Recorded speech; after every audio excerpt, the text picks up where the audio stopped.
You ever stop and think about why you do the things you do? The little habits, the strange quirks, the stuff that might not even make sense to you? Well, today we're going to decode all of it. We are diving deep into your mind's hidden operating system. And let's start with a really common one, right? You see someone, or maybe it's you, muttering to themselves. The first thought is, that's a little weird. But what if it's not weird at all? What if it's actually a sign of a super efficient brain hard at work? That's the kind of thing we're getting into today. See, here's the big idea. Those behaviors, they aren't bugs. They're features. They are all part of this invisible operating system that's running in your mind 24/7. An OS that's been built from the ground up by your life experiences, your intelligence, and your most basic needs. So we're going to break this system down into three main parts. First, there's the efficiency engine, which is all about saving your mental gas. Then we have the adaptive shield, which was built for your survival. And finally, the secure core, which helps you find your validation from the inside out. Let's get started with that first one. Okay, first up, the efficiency engine. You got to understand this part of your mental OS is completely obsessed with one thing and one thing only: saving and optimizing your mental energy. It's the reason your brain instinctively pushes back against any effort that it thinks is a total waste of time. And this is what leads to something psychologists call selective motivation. You ever feel like you have these huge, ambitious goals, but you feel almost lazy when it comes to the boring day-to-day stuff? This is why. Your brain isn't fired up by the process itself. It's motivated by the payoff, by the efficiency of getting to that final, rewarding outcome. And just look at how this one simple drive for efficiency can show up in completely different ways. That messy desk, that's not pure laziness. It's what you could call selective organization.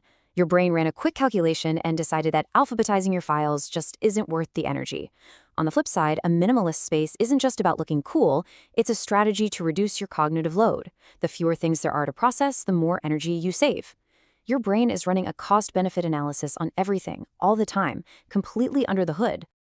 And this is where it gets really interesting, especially in highly intelligent minds. Talking to yourself?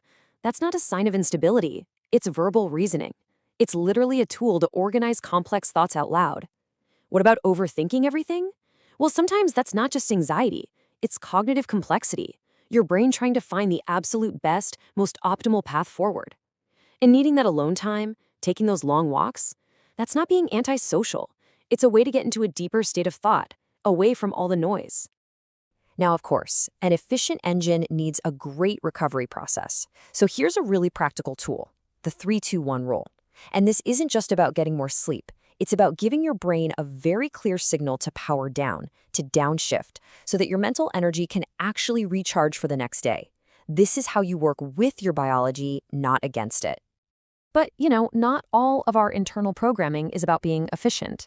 Some of it is about something way more primal.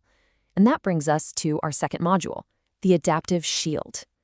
These are the traits that weren't designed for success or even for happiness.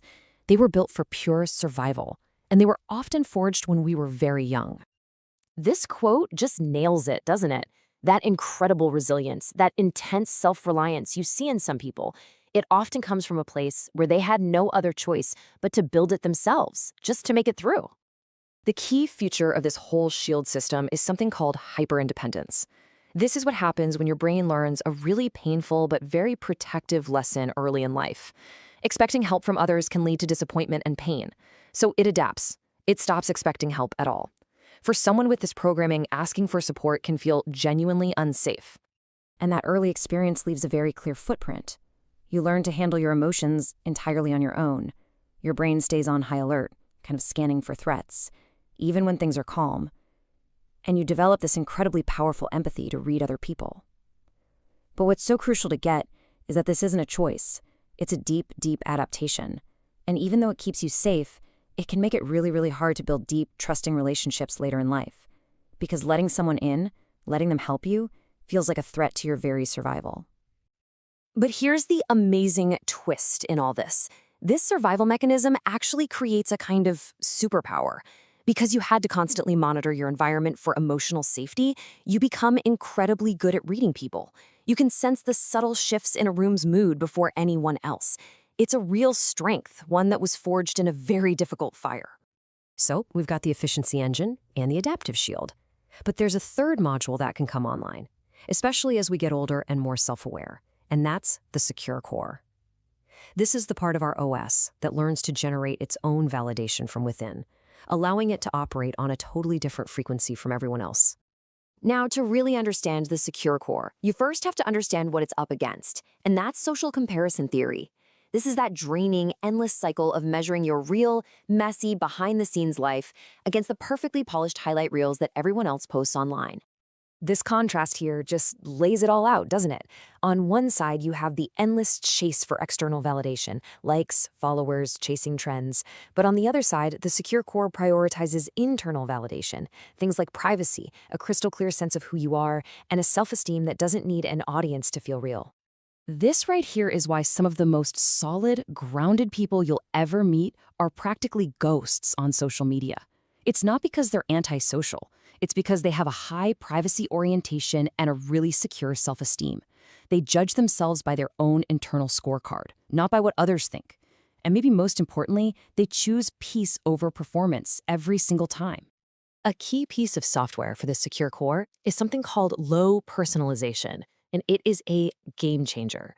It's the ability to see a negative thing happen or to notice someone else is in a bad mood and to not immediately assume it's your fault. This is a psychological superpower for staying calm and emotionally stable, no matter what's going on around you. So there you have it, the efficiency engine, the adaptive shield, and the secure core. 3 powerful, competing, and collaborating systems all running at once that explain so much of why we are the way we are. And if you take one thing away from all of this, let it be this. Your quirks, your habits, all those weird tendencies, they are not random flaws. They are the language of your mind's unique operating system. They are telling you a story about how you're wired and why. Because once you start to understand that programming, you can stop fighting against yourself. You can actually start working with your nature, using your unique strengths, and managing your adaptations with a little more compassion and a lot more intelligence. So, I'll leave you with just one question. Now that you've had a peek at the code that's been running in the background this whole time, what feature of your own operating system are you going to explore next?